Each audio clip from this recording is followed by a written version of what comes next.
ഇപ്പോൾ all Kerala gold and silver merchant അസോസിയേഷനിൽ പ്രതിനിധി ജസ്റ്റിൻ പാലത്ര നമ്മോടൊപ്പം ചേരുന്നുണ്ട്. ശ്രീ ജസ്റ്റിൻ പാലത്ര, ഈ സ്വർണത്തിന് വില കുറച്ച് അധികമായി ഇങ്ങനെ കൂടിക്കൂടി വരികയായിരുന്നു. ഒരാഴ്ച 1-2 ആഴ്ചയോളമായി സ്വർണത്തിന് വില കുറയുന്ന ഒരു സാഹചര്യം ഉണ്ടായിരുന്നില്ല. ഇന്നാണ് 1-2 തവണയെങ്കിലും ഒറ്റയടിക്കാണെങ്കിൽ പോലും 960 രൂപയുടെ ഒരു വ്യത്യാസമൊക്കെ സ്വർണ്ണവിലയിൽ വന്നിട്ടുള്ളത് ഒരു ആശ്വാസം നൽകുന്നൊരു കാര്യം തന്നെയാണ്. ഇനിയിപ്പോൾ തുടർന്നു പോകുന്ന ദിവസങ്ങളിൽ സ്വർണ്ണവിലയിൽ ഒരു ഇടിവ് രേഖപ്പെടുത്താനുള്ള ഒരു സാധ്യത എത്രത്തോളം ഉണ്ട്? ഇല്ല, ഇതൊരു പെട്ടെന്നുണ്ടായ ഒരു ചേഞ്ച് ആണ്. ഈ 960 കുറഞ്ഞെങ്കിലും ഇനിയും വില കൂടും.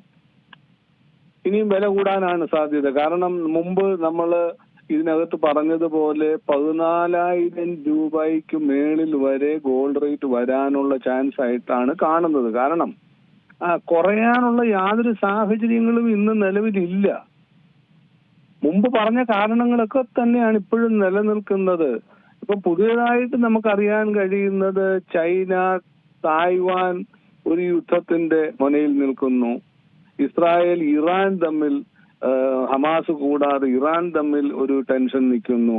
റഷ്യ ഉക്രൈന്റെ ഇത് തീരുന്നില്ല, പിന്നെയും അത് തുടരുന്നു. അതുപോലെ തന്നെ ഏറ്റവും പുതിയ ന്യൂസിൽ അറിയാൻ കഴിയുന്ന ഇന്ത്യ പാകിസ്ഥാൻ വരെ ഒരു വാറിന്റെ മുൾമുനയിൽ നിൽക്കുകയാണ്. അപ്പം ലോകം മുഴുവൻ ഒരു വല്ലാത്ത ടെൻഷനിലൂടെയാണ് കടന്നു പോകുന്നത്.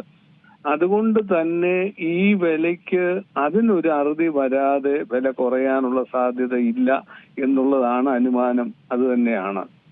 അതുപോലെ തന്നെ നമുക്കറിയാം ഡോളറിന്റെ പ്രൈസ് ഇപ്പൊ 90 വരെ എത്തിക്കഴിഞ്ഞു. 90 നമ്മൾ ഇന്ന് വരെ പ്രതീക്ഷിക്കാത്തൊരു വിലയാണ്. ഇന്ത്യൻ മണിയുടെ വാല്യൂ വളരെ താഴ്ന്നു പോയിരിക്കുന്നു. അതുപോലെ തന്നെ മൈനിങ് ചെലവുകൾ കൂടുതലായതുകൊണ്ട് പ്രൊഡക്ഷൻ കുറയുന്നു. അതുകൊണ്ട് തന്നെ ഡിമാൻഡ് കൂടുകയാണ്.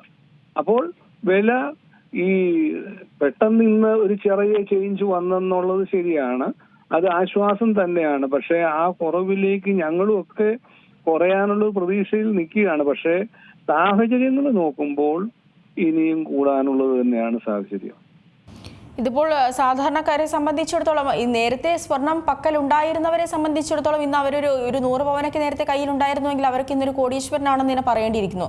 അതേസമയം ഇനി സ്വർണം എന്നുള്ളൊരു നിക്ഷേപത്തിലേക്ക് കടക്കാൻ ആഗ്രഹിക്കുന്നവർ, അല്ലെങ്കിൽ ഒരു പവൻ സ്വർണ്ണമാണെങ്കിൽ പോലും വാങ്ങണമെങ്കിൽ 1 ലക്ഷം രൂപ എന്നുള്ളൊരു സംഖ്യ നമ്മുടെ കയ്യിൽ നിന്ന് വേണം. 1 ലക്ഷം രൂപയിൽ നിൽക്കില്ല. ഒരു ആഭരണമായി ഇത് വാങ്ങണമെങ്കിൽ ഈ പണിക്കൂലിയും GSTയും അടക്കമൊക്കെ നൽകി വരുമ്പോൾ അത് 1,20,000 അടക്കം എത്തുകയല്ലേ?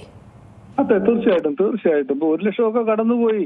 ഇപ്പൊ 1 പവന്റെ ആഭരണം വാങ്ങിക്കണമെങ്കിൽ മാഡം പറഞ്ഞ പോലെ തന്നെ 1,20,000 രൂപ അടുത്തായി. അതിന് സാധാരണക്കാരനുകൊണ്ട് യാതൊരു രീതിയിലും താങ്ങാൻ പറ്റുന്ന ഒരു വിലയല്ല. അതുകൊണ്ട് സ്വർണം കയ്യിലുള്ളവർ ശരിയാണ്, 100-200 പവൻ കയ്യിലുള്ളവരെ സംബന്ധിച്ചിടത്തോളം അവർ കോടീശ്വരന്മാരായി, സത്യമാണ്.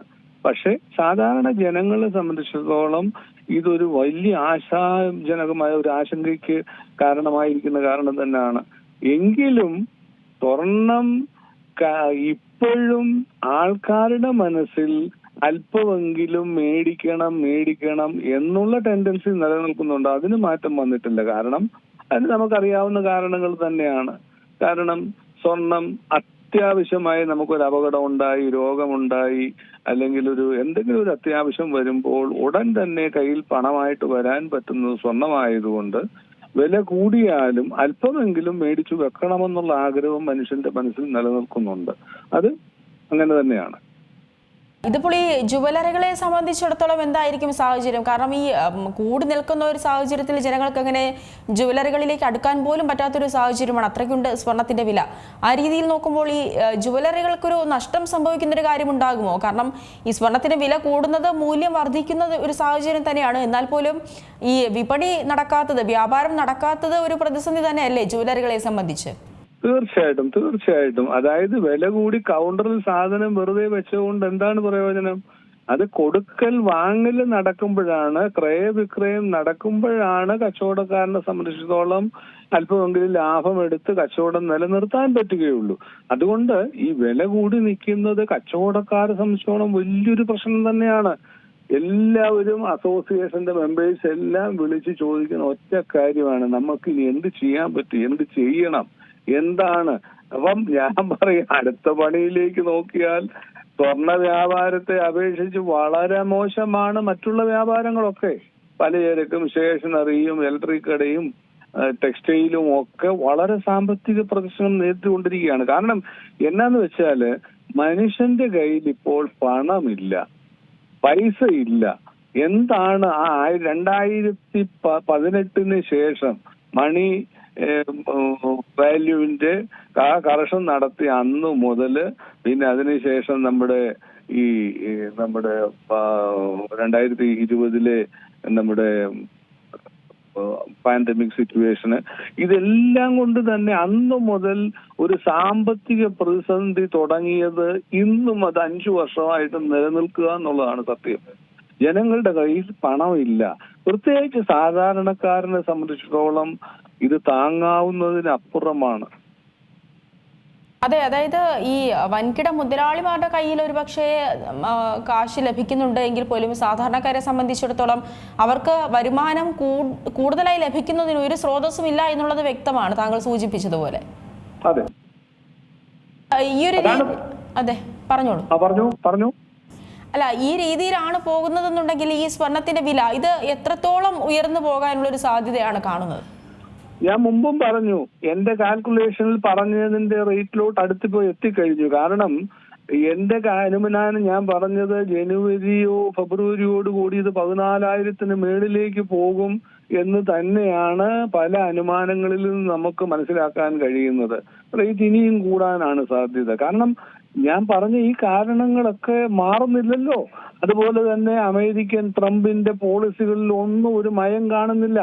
ചൈനയ്ക്ക് 100-125% ഇമ്പോർട്ട് എക്സ്പോർട്ട് ഡ്യൂട്ടികൾ ഏർപ്പെടുത്തിയിരിക്കുന്നു. ഇന്ത്യക്കും 10-14 കിടന്ന ഇമ്പോർട്ട് ഡ്യൂട്ടി 50%-ാക്കിയിരിക്കുന്നു.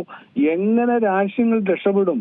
വ്യവസായങ്ങൾ, എക്സ്പോർട്ട് ഇമ്പോർട്ടൊക്കെ ഒരു രാജ്യത്തിന്റെ വികസനത്തിന്റെ മുഖ്യ ആധാരമായി നിൽക്കുന്ന ആ സംഗതികൾ വരെ ബ്ലോക്ക് ചെയ്തു പോയി.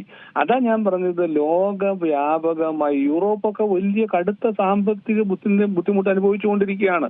നമ്മൾ ഇതൊക്കെ അറിയുമ്പോഴാണ് കഴിയുന്നത് ഇന്ത്യ ഏഷ്യൻ രാജ്യങ്ങൾ ഉൾപ്പെടെ യൂറോപ്യൻ കൺട്രീസ് ഉൾപ്പെടെ ഈ സാമ്പത്തിക മാന്ദ്യം അനുഭവിച്ചുകൊണ്ടിരിക്കുകയാണ്. ഇത് എവിടെ ചെന്ന് നിൽക്കുമെന്ന് നമുക്ക് ഒരു അനുമാനവും നമുക്ക് പറയാൻ പറ്റുന്നില്ല. ശരി, വളരെയധികം നന്ദി ശ്രീ ജസ്റ്റിൻ പാലത്ര ഈ ഒരു ഘട്ടത്തിൽ പ്രതികരിച്ചതിന്. ഏറ്റവും പുതിയ വാർത്തകളും വിശേഷങ്ങളും വിരൽ തുമ്പിലറിയാൻ സീ മലയാളം ന്യൂസ് എല്ലാ ഡിജിറ്റൽ പ്ലാറ്റ്ഫോമുകളിലും ലഭ്യം.